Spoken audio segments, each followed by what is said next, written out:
সমূহ দলাইগাঁওবাসী ৰাইজ তথা অসমবাসী ৰাইজক ৰঙালী বিহুৰ হিয়া ভৰা শুভেচ্ছা জনাইছোঁ। শ্ৰদ্ধাৰ ৰাইজ, বিহু আমাৰ জাতীয় উৎসৱ। বহাগ বিহু ৰঙালী, কাতি বিহু কঙালী আৰু মাঘৰ বিহু ভোগালী। ডক্টৰ ভূপেন হাজৰিকাই কৈছিল, বহাগ মাথৈটি ঋতু নহয়, নহয় বহাগ এটি মাহ, অসমীয়া জাতিৰ আয়ুস ৰেখা, গণজীৱনৰ ৰেখা। সেয়া আমি দলাইগাঁও ৰঙালী বিহু সন্মিলনী 30 চন 14 এপ্ৰিল আৰু 3 বহাগ 17 এপ্ৰিল, 4 বহাগ 18 এপ্ৰিল আমি 3 দিনীয়া কাৰ্যসূচীৰে ৰঙালী বিহুটিক আদৰিবলৈ লৈছোঁ। এয়া আজি প্ৰথম দিনৰ প্ৰথম কাৰ্যসূচী, আজি পতাকা উত্তোলন কাৰ্যসূচী।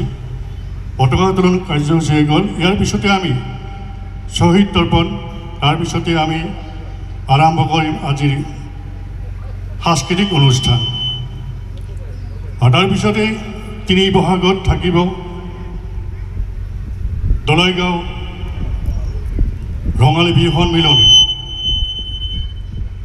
বিশেষ আকৰ্ষণীয় প্ৰতিযোগিতা। নামনি অসমৰ ভিতৰতে ক'ব গ'লে অন্যতম আমাৰ দলাইগাঁও ৰঙালী বিহুৰ আহঁতৰ তলৰ মুকলি বিহু প্ৰতিযোগিতা। আৰু 4 বহাগত থাকিব সাংস্কৃতিক অনুষ্ঠান। সাংস্কৃতিক অনুষ্ঠানত থাকিব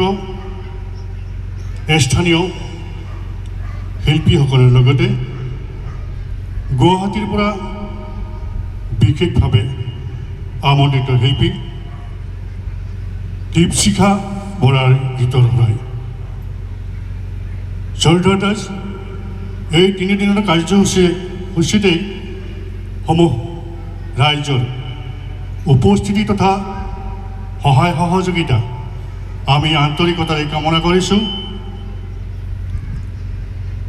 এই 3 দিনৰ কাৰ্যসূচীতে যাতে আপোনালোকে আমাক উপস্থিতি তথা সহায় সহযোগিতা আগবঢ়ায়। শেষত এই নতুন বছৰটো সকলোৰে সুখ শান্তি আনন্দৰে ভৰি পৰক, সকলোৰে সুস্বাস্থ্য কামনা কৰি মোৰ বক্তব্য সামৰিছোঁ। ধন্যবাদ।